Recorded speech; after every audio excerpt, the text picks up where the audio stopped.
بسم الله الرحمن الرحيم.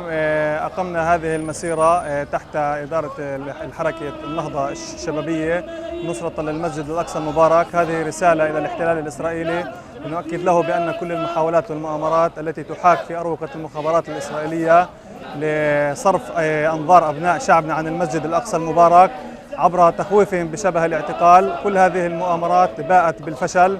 نحن المسجد الأقصى المبارك هو حق خالص للمسلمين، وليس لأي أحد في هذه الدنيا أن ينتزع منا هذا الحق.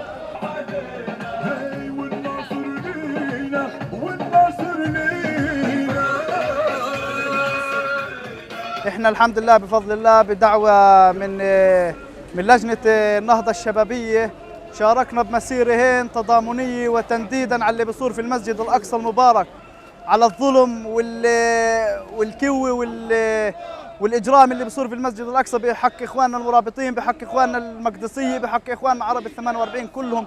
الظلم اللي بيصير عليهم بحق المسجد الأقصى المبارك، كل شيء بيصير غاد ظلم.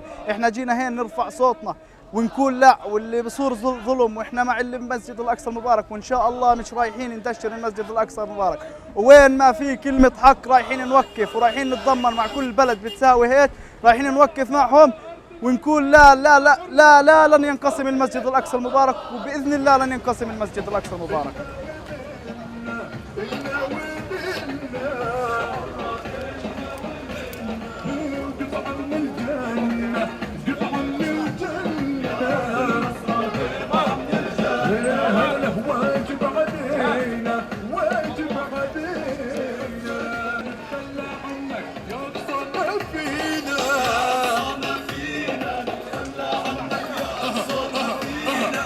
لن تركع أمة قائدها محمد. لن تركع أمة قائدها محمد. مرابطين في أقصانا، مرابطين في أقصانا، مرابطين في أقصانا ليوم الدين. مرابطين في أقصانا ليوم الدين.